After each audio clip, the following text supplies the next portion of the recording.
It was a shithole.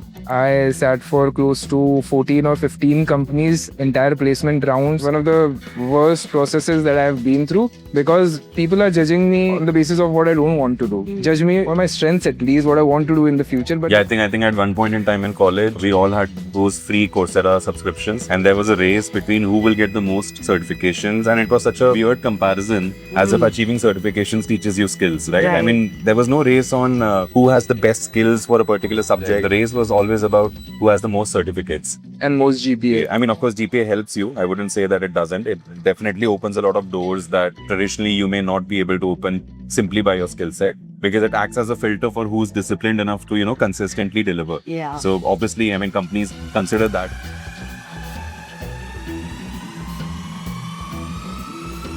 Hello, guys. Welcome back to the second episode of the Money Pals. So, if you have been through the first podcast, you already know me, you already know Krishna. Today, we are introducing our third partner, fourth partner to be honest, Prasanna. So, over to you, Prasanna. Hi guys, I'm Prasanna. I graduated from Manipal in 2019. We're all batchmates from the same branch, Tripoli. Yeah, so currently I'm working on a pet care brand. So we are trying to create proactive care for pets and solve everyday problems for pet parents. Yeah, my passion brought me here. Absolutely. So, Prasanna, I think why from electronics and electrical to a pet care company? I think that's probably the first question that anyone would want to ask you.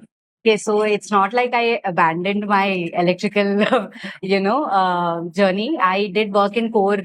My minor was also in embedded. I worked in Bosch for 3 years. I did embedded coding for automotive. Then I was in an IoT-based company. After that, I transitioned into a firmware role. That was also IoT based, very much into my core. But my calling was a little different. I was involved in animal welfare for over 8 to 9 years now. Yeah, I remember you doing it while you were working at Bosch also. She used to work in the morning at the Bosch and in the nights she used to get rescue calls. There's a cat over here, there's a dog over here. I think even back in Manipal, you started, right? I think you started around the Manipal time. Right. So I adopted my first kitten, Lucy, while I was in the third year of college between our NSEMs, very honestly. I had her and sneaked in her into my hostels. I don't know if I think now it's okay to say it out loud. I had her in my hostel in NLB during the NSEMs in our sixth semester. Then after that, she came with me. I remember Lucy very fondly. I remember playing with her. I remember kids. Right. So I think one question that probably the professors at college would also ask you: are you still working in the core domain that you studied, or do you think there's a digress? Or what is your opinion now as a startup founder, someone who's working on a pet care brand, but is also very closely working on the domains that they studied? Right. So I still want to leverage the training that I got in my, industrial work and as in college. We do have a project in pipeline that is going on. We'll still be working on an IoT device for a smart device for pets. It's in pipeline. R&D is going on. So yes, I'm still in touch with my roots. How long has it been, Prasanna, that you've been working at your organization? I mean, as a founder, how long has it been now? Right. So we started R&D in about 2023 and we were incorporated in 2024 of February. Yeah, it's been a great journey. Sampling, creating demand, creating products. It's been exciting. Yeah. What has been the most painful part of your journey so far? I would very honestly say experience. I picked myself up from a developer role as an employee, and I just put myself into business. Although I come from a business family, I didn't really have hands-on experience. So strategy, cash flow, all of that, I just thought ki dekha jayega, we'll wing it. But it's still cheaper than an MBA, but I still lasted a lot of my initial. Basically, all the aspects of your business once you go do hands-on right away. I think as a business owner, what Rohit and I also probably realize is that you can, of course, be good at one function, but when you realize that you have to manage a lot of different functions, you have to be good at all of those functions, and then you have to find people who are better than you and potentially place them as an expert or a specialized individual in those functions. But the lines for that is also blurring with AI coming in and everyone, probably also having this AI anxiety these days that they are not up to the level on what they are supposed to know. But I think that AI anxiety has also taken over a lot, where specialization does not have as much charm or does not have as much relevance in the market today compared to someone who's more of an AI generalist. So I think for you, Rohit, as well, how do you see this change? How do you see companies being okay normalizing AI anxiety within their organizations? Because with the new technology that comes in and has scale and potential that AI has, a lot of people are also worried about jobs, what would happen to them, and potentially the placements that would happen in colleges today. Are they even hiring on the right set of questions? Are they even asking for the right set of skill sets? So what is your take on how can people stay away from the anxiety that AI causes and figure out how to use it, leverage it to be job ready in the market today? Totally agree to you that the anxiety is there, the fear is there, and I will say there is a little bit of FOMO as well. Because since everyone is using, even if you don't want to use it, you are, bound to use it. Acha, wo bhi kar raha hai, I should also do it. How I look at it is I am using AI myself heavily. We are optimizing, all about it. So we are optimizing all our internal processes via AI. And then I'm also on towards the hiring end as well. So where I see a lot of candidates who are coming in with a lot of AI skills. So the biggest problem that I see why this fear is increasing, why this anxiety is there, is people they're still doing superficial study, right? And this anxiety will always happen, be it AI or not AI. If you don't know a thing completely, if I ask you 3 questions for it, you're gonna get anxious in the fourth one. But if you know everything in depth, you can even so. I think everyone is using Claude. You just say Claude. You just suggest Claude that you're wrong 2 times and it accepts. Yes, I am wrong, even if it is right. Right. So AI is not God. AI is, to be honest, just a helper at this point for you. It can be a smart helper if you organize your things better. But if you actually, you can't you say no to AI. If you could go back in time, turn the clock during your placements, what would you have told the younger Rohit to learn today, knowing that AI has the potential to potentially disrupt the kind of work that people are going to do? What would you tell younger Rohit? So I would say that just stop using AI and focus on the core skills. Because if you have those core skills, you're gonna be 10x important with the AI. But if you don't have that core skills, right, you might function with AI, you might get a little output. But as soon as you're going in depth, as soon as the things become complex, you're gonna lose the touch and you're gonna get anxious and you're gonna see that others are moving ahead and you get this lost behind. Because AI works best when you know what you want to do. If you want to figure out using AI what you want to do, then again it's a black box for you. So be hardcore on the core skills, develop them first, practice them first. I'm not saying don't use AI. Use AI, but use AI when you're confident on yourself that you can do it without AI. And then you see the magic that AI does for you. I think a lot of this anxiety is coming from the uncertainty whether the job will get done with AI alone, or do you need someone? So, when it comes to our industry, branding plays a huge role. So, a lot of people are like, "Arey yaar, AI aa gaya. Now everything can be generated. Why hire a design team?" Right? But if you are building a premium brand, your touch and feel should be different. And maybe AI is not advanced enough to pull that off. So, a human touch is required, especially when a lot of emotions are involved, like baby care, pet care, any consumer brand. When trust is involved, people don't want to see just AI generated content on your feed. And AI generated content, basically what happens is that I can say about myself, if I see the content is AI generated, then I'm already questioning whether it is, the groundwork has been done or no. Or is Can it I trust this brand? Can I trust this Right. brand? Yeah. AI slop is so common that you don't even need, a proof checker or sort of a checker to show what is AI written or AI generated these days. It's very, very straightforward. I mean, of course, Instagram has those labels now that categorizes what is AI generated, but for people like us who've been using it so extensively, any resume, any sort of a message that someone sends, any website that they create, any design that they create, I mean, within a second, we know if it's AI generated or not. So that's how much AI generated content there is in the market today. So I think for candidates who are probably looking to get into new roles, what really would separate them from others is authenticity. Right. If they be their authentic selves and try and apply to companies genuinely, people will definitely respect that. People will definitely be more open to have a discussion with those individuals and even consider them for roles in the organization. So we recently, I think, posted a product manager role from Dupient's domain, and I think within 2 days' time, we received 1,000 applicants. 1,000 applicants for a product manager role, and we have people from all walks of life, all the prestigious colleges that you can think of, global individuals operating out of US, Europe, or different companies or countries as well. So we've received requests from them as well. But what is separating them apart is a simple message that Rohit wrote in the hiring post that if you are interested, write a message to us, probably apply to us with this approach. So people who have followed that approach, they are the ones we are considering first. And then, of course, there's the 900 set of people who also we have to consider if they, of course, meet those criteria. So that authenticity, that extra step that you take as an individual is probably what will set you apart as well. Right. And I think this brings us to why we are doing this today. We have a B2C brand with us. We are B2B. We want to take this opportunity, or we want to take this hour to basically talk on 2 points. First is how, like, at the starting the placement process, we want to talk about the placement process that is in the college. How do you feel, or like, what is the scenario when you actually go out in your first job, the first couple of months?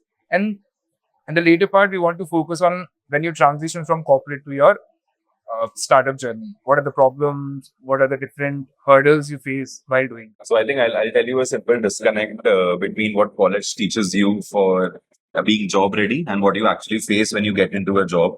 So one of our friends, a common friend for the three of us, sorry, but when she went into the organization that we joined, the first month of it, a senior manager probably asked her to book a slot on his calendar. Now, this person was sitting in a cubicle. He had a calendar, a physical calendar kept there. So this person that I'm speaking about, she comes in and she just, zeroes on a date and she says that this is where we are supposed to meet. So that is where the disconnect is, right? I mean, calendar invite, naturally for anyone who's been working into corporate, we know we have to send a Google calendar invite or Microsoft Teams calendar invite or whatever.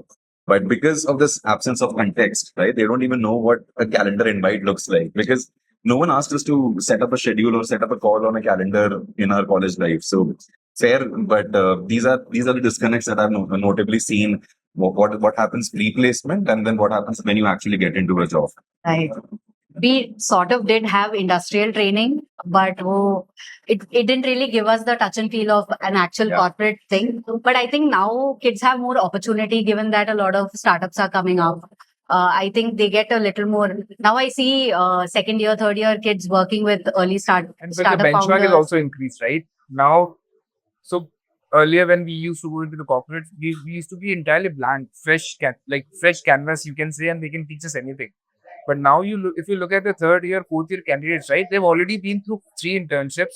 They already know how, And they come how with the very work is strong working. preferences, and they're not like us anymore, right? They are not like us. They are well informed.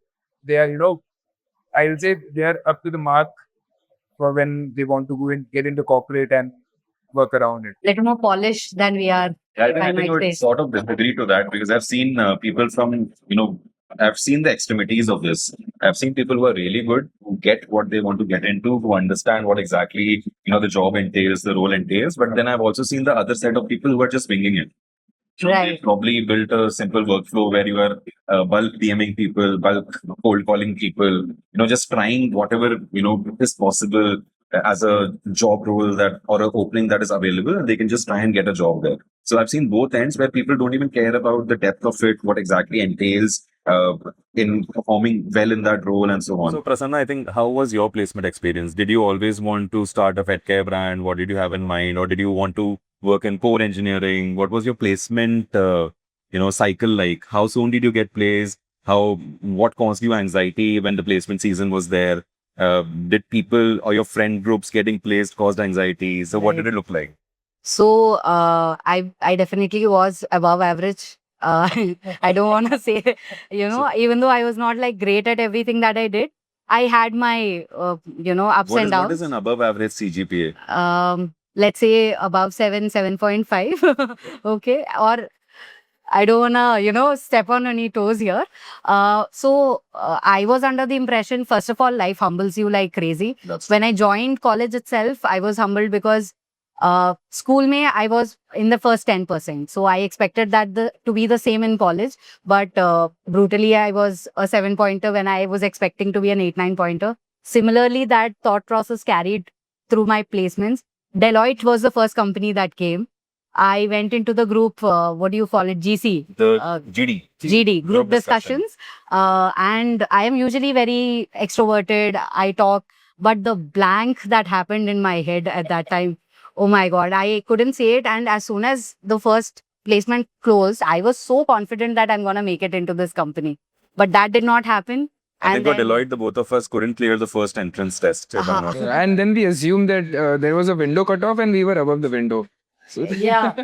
So Yeah, like, I think that those are things that you tell yourself to keep you motivated. we need to also to You must, keep you going. must. I mean, I used to be someone who hated of these manifestation talks before, right? You have to manifest that, you have to talk positive and all. But then I realized it's actually important. You really have to motivate yourself, especially during these times, right? When Right. you compare yourself with everyone, compare yourself with whatever is happening around in your group, with your friends, your people Right. getting placed, and then you look at that. And of course, comparison being the thief of joy, you also are very worried about what will happen to you. Will you even get placed? And then you also sometimes settle for less. Right. then this basically, then the self-doubt creeps in. If you're not placed, you start losing your confidence.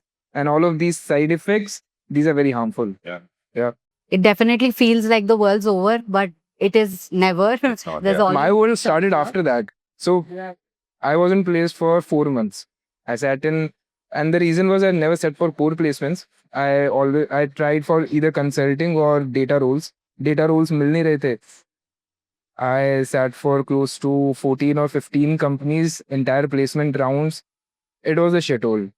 I'll tell you, it was one of the worst processes that I've been through because people are judging me on the basis of what I don't want to do. Judge me for my strengths at least, what I want to do in the future. But then there were beautiful learnings out of that process. When I tried off campus, I had already given so many interviews that I was very confident that you shoot a question at me, be it in domain, out of domain, kuch bhi pucho, I'm confident. And gradually, yeah, because I wanted to do data, I moved into that, and then gradually things happened, and then I realized वो stress कुछ नहीं था. That stress was basically preparing me for what is coming next. As soon as I landed on the first day, I still remember first startup was CureFit. I was hired as a analyst for the customer support, department, and it was a 3 months internship. First day on the floor, there were so many metrics which people were shouting here and there, and I didn't know any one of them. Yeah. And then again, jargons. Jargon. What is CSAT? What is, all of those matrix? What is stat turnaround time? It should be 3 minutes, 2 minutes, and it's a high energy role. Then I was like, okay. And then again, ये तो कुछ नहीं आता मेरे को. I was never prepared for it because I've done electrical, electronics. I even did couple of, those courses for data and all, but this was never there. Yeah, I think at one point in time in college, we all had those free Coursera subscriptions, and there was a race between who will get the most certifications, and it was such a weird comparison as if achieving certifications teaches you skills, right? I Right. mean, there was no race on who has the best skills for a particular subject, who has the most depth for a particular subject. The race was always about who has the most certificates And most GPA. and the most GPA. I mean, of course, GPA helps you. I wouldn't say that it doesn't. It definitely opens a lot of doors that traditionally you may not be able to open simply by your skill set, because it acts as a filter for who's disciplined enough to, consistently deliver. Yeah. So obviously, I mean, companies consider that. We also consider that today, despite us being not very good or high CGPA holders, but we do consider people who have a better CGPA because we know that there is consistency, discipline, that we don't have to Exactly. teach someone, Yeah. or even a sense of ownership because they understand it's important. So sense of ownership is something I think that we acquired very late in life, Absolutely. right? And that is sort of, I don't know how a college can teach you that. I don't know how you can teach yourself that. It's just that you care more about whatever you're working on and you become more serious about life in general. I think life puts you in such situations where you have to pick yourself up How was your initial days at Bosch for? Actually, it started off pretty well. I was enjoying it. Back then, my passion did lie in embedded systems. So I did my minor in it. And Bosch was actually my dream company, and I did get in. Because you were above average, so Ouch. Okay, thank you. Yeah, I think we were not allowed to sit in the Bosch test mob. I barely made the customer. we were less than 7.5, right? Fair. But I think what did not change from our time to the post AI is that candidates are still judged on how much effort they are putting in and how much disciplined you are. And no one wants to babysit you, micromanage you anymore these days. It's all you're your own person. Absolutely. That trend was still going out when we went to the corporate. We were asked to deliver in the first week. No trainings, nothing. You were काम करो. सीख जाओगे काम करते करते. Then that happened. Yeah. And very honestly, I don't think I understand core mein hota hai, whatever you learn, you apply it. But it's a completely different world out there. Your GPAs don't matter. How much, what answers you gave in your exams don't matter. It boils down to a lot more skills other than what you're learning and what your score is. You have to know how to communicate with Absolutely. your peers. You That have is probably one of the most important things that you could do to understand Right. how to communicate to your leadership, your bosses, and how to communicate to your juniors. So if you understand that, I think you've solved a very, very big part of corporate, which is that you have great communication skills and you can actually make sure that a group of people can work together on a common goal. Or else you are left as an IC. And ICs today, of course, they are valuable, but they're not as valuable as an IC who can also manage a team. So I think those distinctions are very, very helpful. And for me at KPMG, when I was hired for KPMG, I was actually hired for a data science or analytics role. So I interned there for 3 months. I understood what it is all about. There was a software that they were using called Celonis, which was a process mining software. So I learned about process mining and business processes from that internship and from that section. But then within 3 months, I realized that cybersecurity is something that interests me more.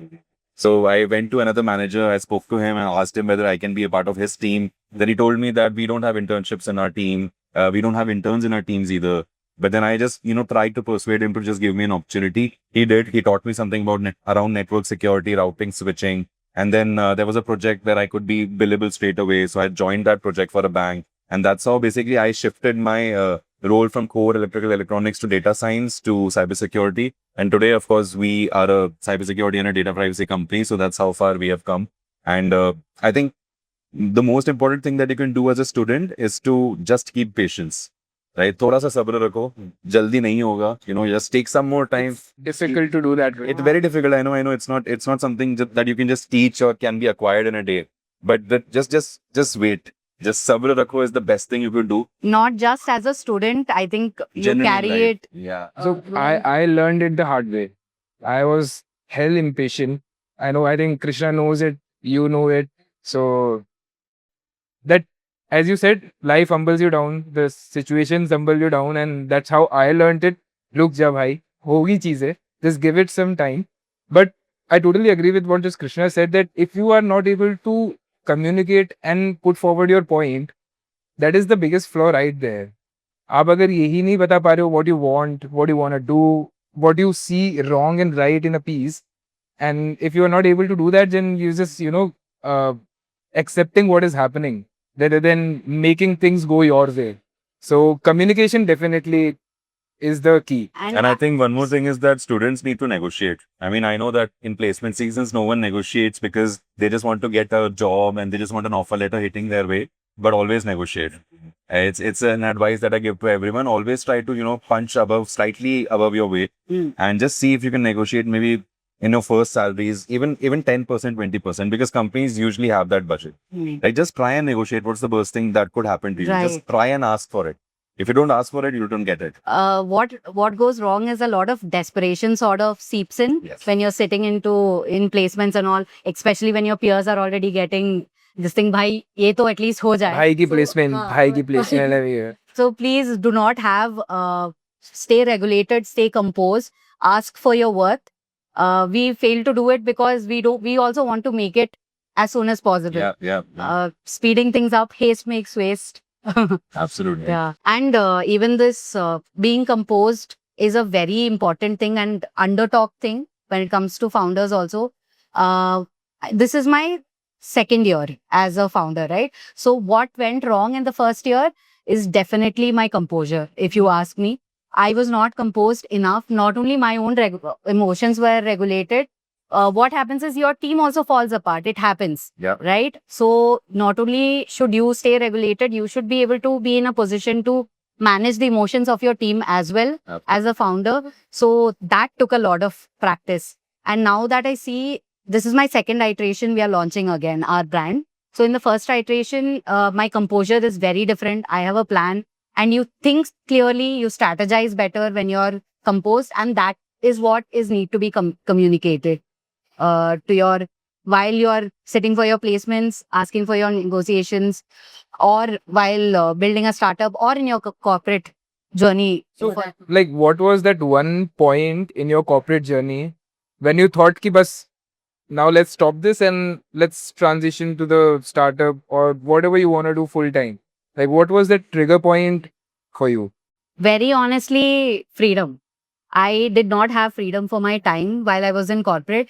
No one demands it. Very honestly, no one talks about it. No one demands it. But a lot of work in corporate is done by the guilt of the employee. Yeah. Right? Aaj shukti hai. I'm not feeling well, but this work is not done. And I still want to, there is some guilt falling apart that makes you slumber through the night. Not slumber through the night and sit through the night and work your ass off. But it doesn't work like that, right? You need some sort of balance, otherwise you burn out. So I just couldn't deal with it Burnout is anymore. true. I probably would agree to that. What about you? Yes. What about you? What was the point when you thought ki bas band karte isko?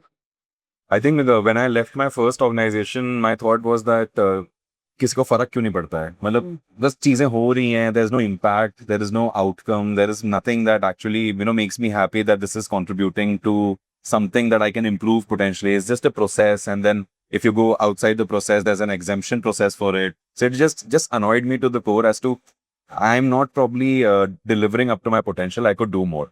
But the challenge with that organization was that when I used to ask for more, the response that I used to get is, we don't have any projects, or we don't have, work, we don't have anything very good. Take your time, because it's such a complicated billability, revenue, all those pieces, when they come into play, naturally you have to think of your business as well. So I understand the thought, but then for someone like me who was hungry to learn more, do more, burn the midnight oil in learning whatever I could, I was open to it. But the organization did not give me that opportunity, and not enough. I mean, it did give me an opportunity, introduce me to a new customer, but then I could finish that work up in 2 hours. What do I do with the rest of the time of my day? I mean, I used to spend time learning everything and anything. Cloud infra, digital marketing, sales, business. I used to read about everything and anything, but then I realized that now I have to put this into application as well, which is why I moved out and then probably joined another consulting firm, another startup. And now with Dutained, I think I know at least what mistakes not to make. Right? Because that's Very important to know that. I've spent enough time in a startup, around 4.5 years, scaled it from some level to another level. And I realized that these are things that will not work. So now, if there are mistakes that I know that shouldn't be made, my new systems will avoid those mistakes entirely. I want to create new mistakes. As I also keep telling Rohit, कुछ नई गलतियां करते हैं, right? Let's learn and let's adapt and let's move faster. So that's probably the biggest reason why I moved out of my previous role and I wanted to start again. You. For me, there was I was just waiting for the opportunity, to be honest. So I always wanted to work for startups because I've seen my seniors, like my mentors working for startups, and I've seen their growth. It was tremendous. And as you said, the freedom, I got that freedom in the startup to experiment different fields, to get your hands on whatever you can get onto. मेरे को marketing का कुछ करना है, I can do that. I don't want to do marketing, then I can probably go do engineering, maybe data. But as a founder, there's no, you don't want to do anything, you have to do everything. So that's a learning. That was the freedom that I wanted, and then Krishna came. Yeah, that's the whole Yeah. point of this. And then that was, let's say, 40% freedom. Then Krishna came, and Krishna, like, we did a startup. Usme I realized I just, tasted the blood back then. Okay, I can do anything now. When I waited for a good opportunity, I discussed a lot of ideas with Krishna. क्या कर सकते हैं क्या नहीं कर सकते. Then he came up with Dutient and I didn't think twice. I always wanted to do this, and now I think I have all the freedom that I need in the world to do whatever I want to experiment whatever I want to experiment on, and to make mistakes, learn from them, and it's fun. It's I don't feel like I'm working, although I'm working all the time, but then it doesn't feel like that. Yeah, exactly. I think there's no exertion as such. Of course, sometimes there are exertion when you have to stand maybe 7 or 8 hours a day, and there are times you would be exerted. But I think what you did in terms of jumping into a domain where you basically touched upon the domain, you knew your data science, data engineering, but data privacy, cybersecurity is fairly new concepts for him as well.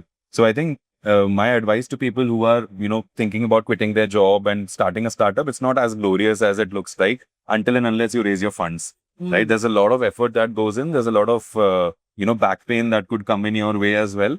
But what you have to do as an individual is to also make sure you make wise financial decisions as much as possible if you ever think of starting up. So Rohit made some really wise financial decisions as well, which is why when he moved out, of course he was scared because anxious. All of us were used to a monthly income that hit our bank account. So when that plug changed, right, when I didn't receive any income in my account for 2 days, my thought changed. I mean, I looked at things differently. I was not bound by cycles anymore. Of course, the company is bound by cycles because the world is bound by cycles. But for me, I could open up. I didn't have to wait for a month to make money. I didn't have to wait for a month to get some income in my account. I could just focus on, building. And of course, the kind of wealth that you expect a startup gives you, it takes time. It won't be instantaneous. It won't be next month. It could also potentially not be next year. So we have been lucky enough to manage our expenses from the mistakes we made earlier so that we don't face those cash flow issues today, because we have structured the company in a way. But if you're thinking of starting up, my first advice would be, at least figure out the expenses that you have as an individual in your daily life. If you're not living in your hometown, maybe your rent, your loans, if you have any, the kind of, if you have The years of family. runway for yourself, and then play freely in the market. Yeah, and year of your expenses runway, and just 50% more of it, because life is very random. It wouldn't work like a monthly income that you get in your accounts, right? Some days there could be a premium that life will charge on you, so you just be prepared for it as much as you can if you think of starting. And I think these are quite good insights for anyone who's looking out to build a startup, start a company, do anything new, not just a startup. And one piece of advice from me is, you can figure out everything, but that leap of faith that you need to take, Yeah, the courage that you startup, need. that is the most important piece, where it's just you who are going to be able to help yourself, no one else. So that leap of faith is something which you have to take, guys. And I think that is what we all took. And we are here, we're talking. And Yeah, they say you need to have courage, you need to have balls of steel, and I think those are the things that actually help in terms of what you even need to if take things that goes next wrong, step. you own your decision, you stand by it, and you make it right. Absolutely. You need the right amount of delusion and reality But don't be check. too delulu, because I've seen founders who Absolutely, become that, absolutely. right? And then the entire industry ends up, not acknowledging those founders. So don't be Right. too delulu. Stay humble. Stay humble. Stay humble. Sit down. And Absolutely, absolutely. very important to also take that into consideration while you're building, because there's always a bigger fish, and then there are always more things you could do, more impact that you can create. So Yeah. I think with that, we'll probably also end this episode 2 of the Manipal podcast. And if you enjoy our podcast, do like, share, subscribe, and of course, we'll have more things into play. If there are any specific questions you have for us, or if you have any specific topics that you want us to discuss, or specific guests that you want on our someone podcast, probably who's an alumni from Manipal. or maybe any other engineering college where you feel this founder has a lot of insights, we could definitely try and catch hold of them, Yeah. see whether they would be interested in being part of this, because I think more often than not, founders are very, very open to give back to the community. Absolutely. So Because they realize the value, right? What is the value of the mentorship, the help we get from the community? yeah. So that is the idea behind this, guys. We are trying to give back to the community through these episodes, wrapping up the second episode of the Money Pulse. And And say hi to Prasanna before we leave. Thank you again. thank you, Okay, guys. bye-bye. Thank you.